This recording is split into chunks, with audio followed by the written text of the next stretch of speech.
Hello and welcome to the shed. In today's video we're going to be reprofiling this small Spear & Jackson tenon saw from a cross cut into a rip cut. Hope you enjoy. First thing that I thought we'd do is jump down into the vise. I've not sharpened this saw at all. In actual fact I've done nothing to it. I haven't even removed the protective coating off it, and you can see that because the writing's still here and that's just ink on the surface, and that comes off if you remove that protective coating that's on there. And so what I thought we'd do is we'll jump down here and I'll just show you how it works out of the box, and then we can jump into some terminology and get into the reprofiling. So let's get down here and get started. So the first cut I wanted to do here is just show you a cross cut, just so we can see how clean a cut we actually get, because this is cut, it's set as a cross cut. And so if we start here, we can see it's a little difficult to start, and we will look at the set on the saw, which is why that's happening.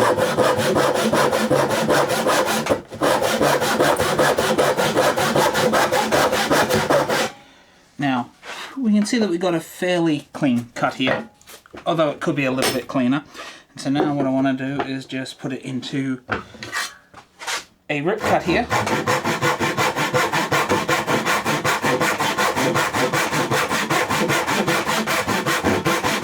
And first thing you can tell that this is actually cutting quite slowly, and that's a good indication that it's either blunt or not a rip cut.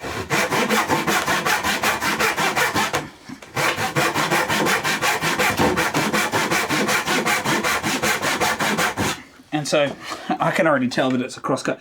We once again did get a fairly clean cut, which is good. What I thought I should do is quickly go through the differences between cross cut and rip cut.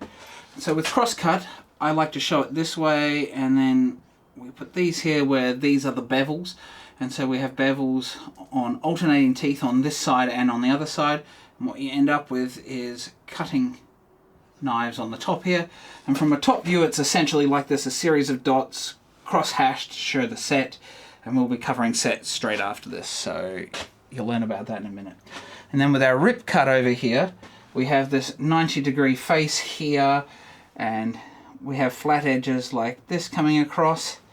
And so with the cross cut, it's essentially like a series of marking knives like this, and with a rip cut, it's essentially a series of chisels.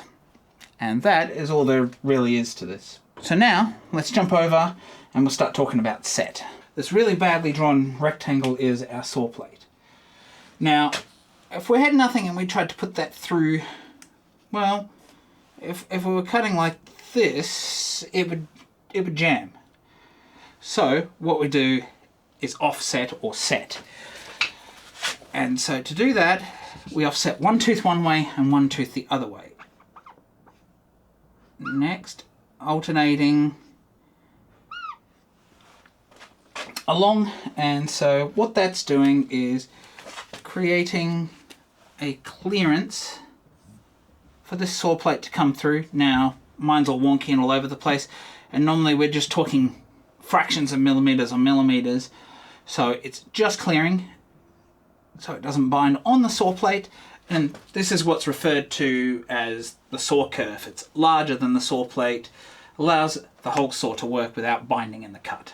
Now in this case, this saw has already got its set on there, but its set is actually set a little too wide. So now what we're going to do is jump down into the vise. We're going to use the double hammer method, and we're actually going to reduce the set on this, and then we're going to take another cut and we'll try and compare how the cross cut looks at this stage. Because it's still set as a cross cut, we're going to compare the two. So what we do is we sink one hammer down into our vise and lock it down anywhere where you can get it to sit nice and flat and be held in your vise is perfect. So we can see I'm holding this flat here. Now what you want to do, and I like to start at the toe, and you end up running your saw along, and you're doing very light taps like this.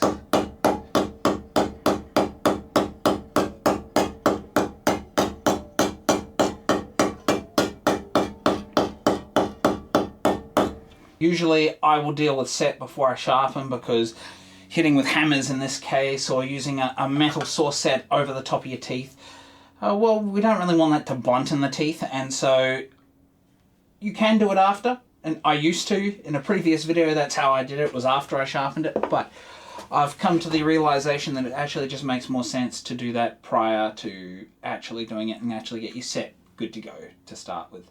And that means you then don't have to come back in and risk wrecking the edge that you've just got with your file. So let's jump down here. We'll do another test cut right next to that first cross cut, and we'll see if we've got a much finer curve. Let's take a cut, we'll put one right here next to it. Now automatically you might be able to see there that was actually easier to start because it's not taking as wide a cut, so it actually started much easier.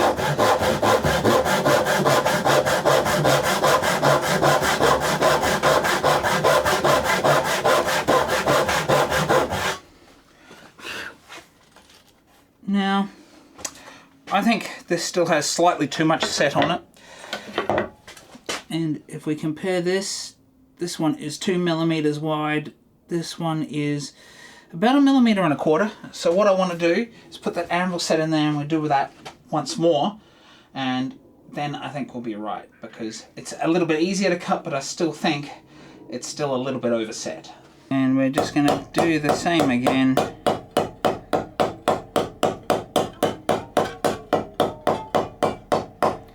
Now it's important that you just let the weight of the hammer do it. I just lift it ever so slightly and then just drop the hammer. Now I'm not sure the exact weight of this ball peen. It's what I've always used. It's just, you know, you can use a claw hammer or anything. It's not too heavy. I can easily hold it with 2 fingers here. And ideally maybe the weight does matter, but in this case I haven't worried too much because it's just doing the job that I want it, and it's feeding back the way I want it, and if I did remove too much set, then that's what the saw set's for. So that's why I like to do this at this stage. We can just work it all out. I'm going to come back in once again, and that's even easier to start.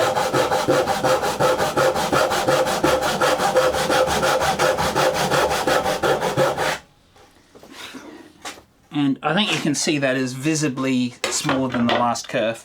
Now let's measure this again. Now this one is just a fraction over 1 millimeter. It's essentially 1 millimeter thick. Now I'm not sure the exact thickness of this saw plate, but to me this seems about right. I don't think it needs to. You could measure it and then go, oh, my set is just a little bit over it, if you wanted to get very technical in it. And for me, visibly looking at it, and just because I've got experience with using the saw, it feels like it's right. It doesn't feel like it's binding, and it just feels like it's making the right kerf size. Now, if you're going to be using this for a dovetail saw, you could probably do that once more and then thin it down even more, because you want that kerf to be almost non-existent when it comes to a dovetail saw, which was my intended use for this saw. The 2 terms we have to deal with when doing this, reprofiling, sharpening, doing anything with a handsaw, whether it's cross cut or rip cut, there's a few terms that we need to know. We've already looked at the set, we already know what that is. The next term is rake. Now, let's depict what we currently have on here. That is a cross cut.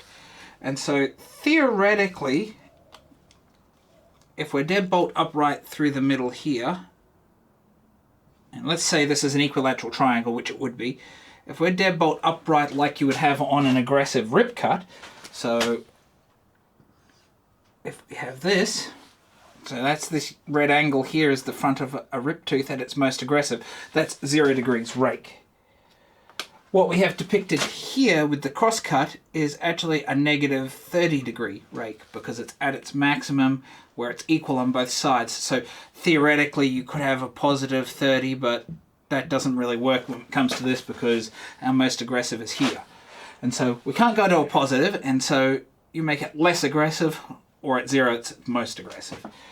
And so generally with a cross cut you can have a negative 30 degree rake, dead cross, and that means that when you've got your file, it's actually going to sit with the top dead flat, so you've got your equilateral triangle sitting there. And so if I tried to depict a file in here, you can see that it's going to sit like this with a top flat like that. And that is a negative 30 degree rake. So what we're going to be doing is switching it from this negative 30 degrees to the 0, so we're going to make it positive. But to start with, at the start of the saw, we're actually going to go with this to make it a little easier to start. And so rake is the angle of the front of the cutting tooth. So we see technically front of the cutting tooth here, front of the cutting tooth here, 0, -30. Then we look at fleam.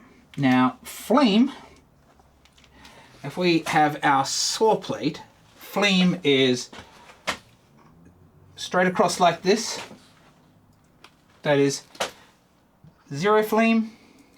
And obviously based off this you can turn it and you can have cross angles like this.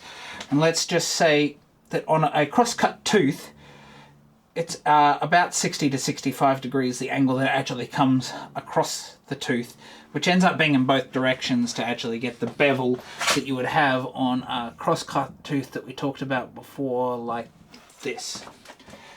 And so that angle, and so what happens is when you bring a file through cross-cut teeth like this, is you'll angle one way from that side and angle the other way from that side, and you end up cutting this angle here and the back angle on this tooth. And so that is what our fleam is, the angle at which our file comes across the saw plate. So that's how we get our angles right across, and that's how you get a point like this. But in this case, we don't have to zero with the 60 to 65 degrees. We have to deal with 0, which means that our file, when we're doing a rip cut like this, is going to come dead straight across. So just know that we're going to make it more aggressive. We maybe are not going to do it at a dead 90. We're going to actually set it a little bit negative in our rip, because that's just going to make it a little less aggressive. I'm probably going to set it back, I mean it's hard to tell, but maybe in -10 is where we're going to go, somewhere between 0 and -10. It's going to be a little bit off 0, and that is what I'm intending on doing here, so it's not quite as aggressive as you would expect, because this saw that I'm changing here is going to be designed as a dovetail saw, and so you don't want it very aggressive, if you know what I mean. And so we're going to have a little bit somewhere in between that. I don't know exactly what the angle is because I'm not measuring it. I don't have a tool on the edge which does measure it, which you can get. But I'm just going to do it by eye. The file that we're going to be using for this, and I will leave the number down below, but it is a 187052 Bahco triangular file. Now, triangular files, a lot of people think they only have 3 sides, but they actually have a flat on the top of each of them, and that allows you to clear the gullies out with these saw files. And so they're technically kind of a 6-sided file, even though they look like a 3-sided file, but they do have a flat on the point, and that allows the gully, which is right down the bottom here. That's what we call the gully, and that allows the file, when we're sitting in here, to actually carves almost a flat spot. So we almost get a flat spot here with the file. And so every time you come through, it's kind of flat here, not pointed like it looks like. And so this is called a double extra slim file, if I believe correctly. But I will leave that model number down below. This is the one that I've used, and it's worked well. Really, what you're looking for when it comes to saw filing is your triangular file needs to be double the height of your tooth. So what I've got here is a prototype based on ones I've seen in books, vintage style wooden clamps that I've been trying to work on to get to work. I haven't got there yet, and so that's why I've got a couple of clamps here. And what you want to do is get this as level as you can, and pretty much as close to that saw line as you can, until we're dead across. We're not angling it this way, so no fleam across the tooth. Dead straight across. Now, as I said first, we're going to make this first tooth a little less aggressive, and there is a little half tooth here, and we will remove that later on. So I'm going to start in at this second tooth here, and we can see here that I'm going to come in, and this is flat across. And so that means we're going to be doing a 30-degree rake like the angle we have up over here. And I'm going to do that on this saw just for the first inch. This is quite a short saw, and that's just going to make it that little bit easier to start. And so what you want to do when you're sawing here, and you don't want to put too much pressure on, you want the file to do the work, and you want to do the same amount of passes on every single tooth. Now, since we're not doing a cross cut here, we can do all the filing from one side of the saw plate. Obviously with a cross cut, because we've got angles coming from both sides, you have to alternate. But in this case, with a rip cut, it's the easiest one to do, and we can do it all from one side. And so I'm going to come in here with it flat. I'm going to pinch the edge of my saw. I'm going to keep it straight across, and I'm going to do one pass, two passes. And I'm just looking to see that that is actually filed right across the tooth, which it has. And then across to the next one. Next one. Now I know this is a little tricky for you to actually see on camera.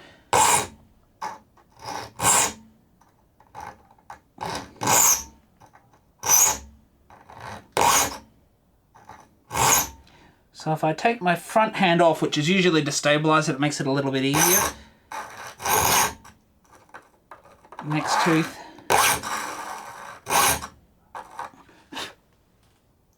Next tooth.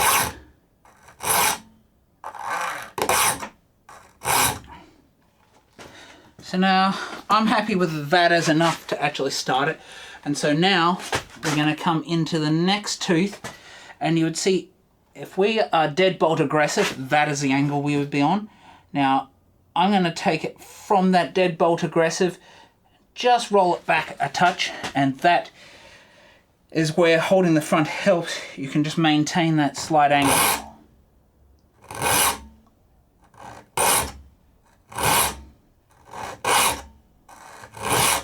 Now, when doing this, don't push down on this front piece. That is just purely to hold it.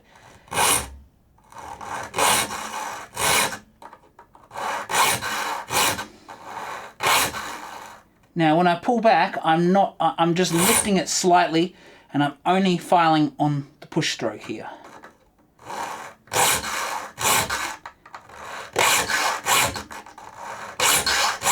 This is all shiny here, so you can see that I've filed up to about here. And if I look down in it, I can actually see it with the light, especially from my filming light.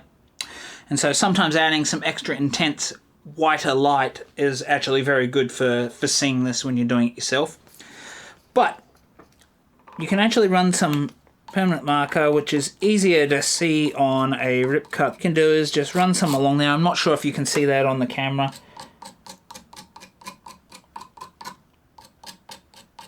But now there's a little black dot on the top of every one of these. And so that stops you from losing track.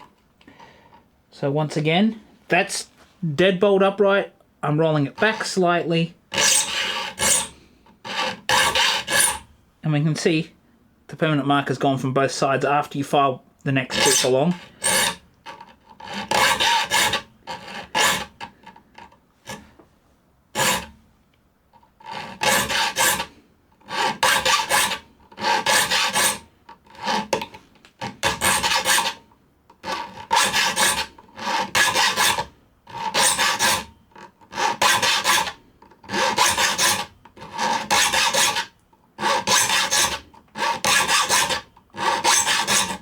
So all that's happening is I'm pushing with this hand here. Now I know this is a little skewed, the angle here with the cameras, but it's the only way I could get the camera in here for you. But I'm pushing with this hand only in that direction. There's no pushing down on this at all. And this hand, as I mentioned before, is just guiding it and keeping it on the angle.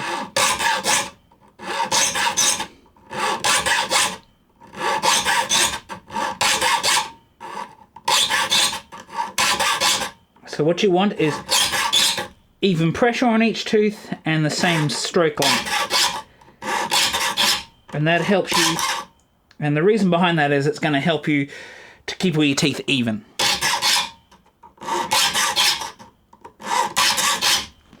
Now there's one thing we didn't talk about, and you'll have to excuse the camera here, and that is that we can actually joint it with a flat file, and that's after a amount of sharpening.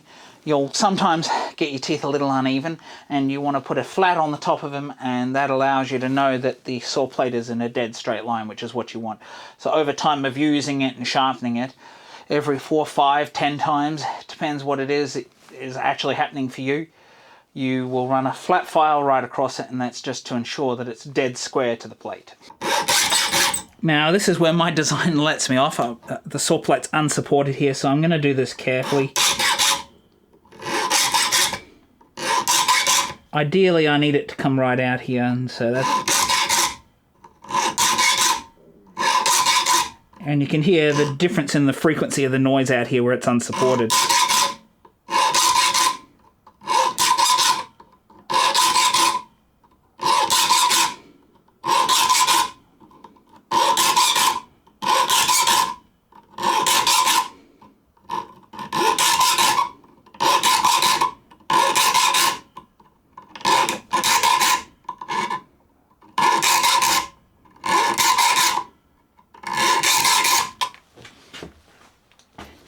Now, let's have a look, and I'll show you that little half tooth I was talking about.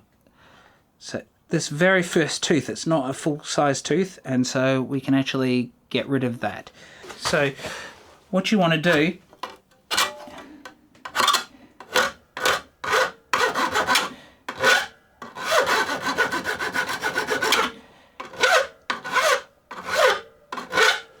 so you just follow the angle of that second tooth, file it straight down at an angle just to remove it, and then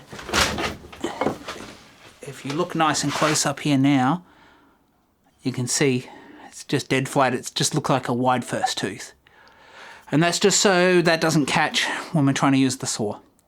So now we're going to go back to the vise, and we're going to compare how the saw cuts compared to that very first rib cut we put in there. So this was the very first one with the bad set that we did, and we know that it was sawing and taking a long time, and this one here is like the first set, about 2 millimeters wide. So let's see how easy this starts.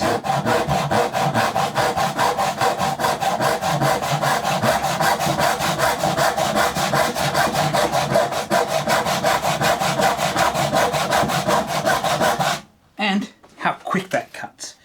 And we can see that it's leaving a clearer saw curve here because it's obviously sharp and it's not as wide, and so this very easy to start.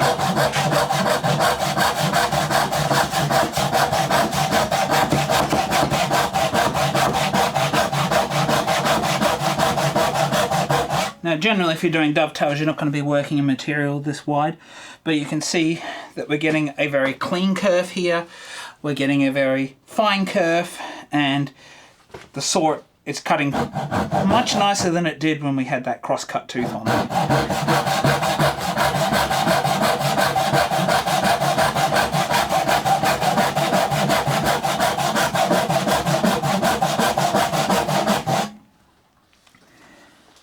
So I just thought we'd do a few just to see, and we're actually tracking quite straight as well. One thing can happen with your set is that one side sort of pulls out a little wider than the other side and it's not even, and sometimes when you saw it can pull to that side. So what I want to do is we'll do one more saw cut. I'm just going to run a square line with my square down there, and I'm just going to judge as to whether it's pulling to one side or the other. I don't think it is. Feels like it's tracking pretty true. Now poor technique can make you run off here, but what you want to do, run a couple of lines with a square.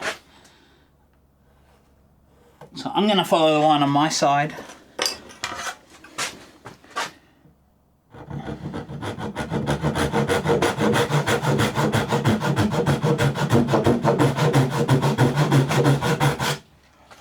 Proper technique, we've nibbled it across as you would do.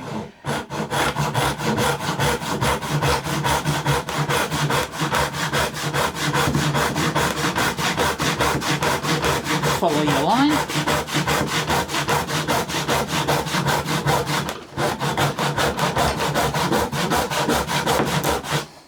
So you can get a closer look, I wanted to show you it up here so we can see that we've tracked very well, which means the saw itself is not putting us off. And that means that the adjustment we did on the set hasn't affected it, the sharpening we done hasn't affected it, and it should be good to be used for many years to come, and obviously sharpened regularly to keep it nice and sharp. So I hope you enjoyed this video on reprofiling a saw. Now, I chose this saw because it's a nice short plate to actually show you, but the same techniques apply to the panel saw, so we can have one as a rip cut and one as a cross cut in this budget set, which this video continues on from. And I incorrectly said that this one was actually a cross cut, because when I was first looking at it I thought it was, but it actually turns out that the large tenon is actually already in a rip cut pattern, and the only thing this will need is a sharpen. And so in the next video coming up, I'm going to be showing you the difference between this saw when it's not sharpened and when it is. So if you did like this video, please do consider subscribing, liking, and all the other social stuff that you do sound off in the comments if you've got any questions. If there's enough questions, I think we might do another video just to clarify any questions that you might have in your questions answered video. And if you'd like to see another video such as this Spear & Jackson saw video here, do check out the one up here where I reprofiled the handle of this tenon saw to make it fit my hand so it's more comfortable, more accurate, and all that good stuff. Bye for now.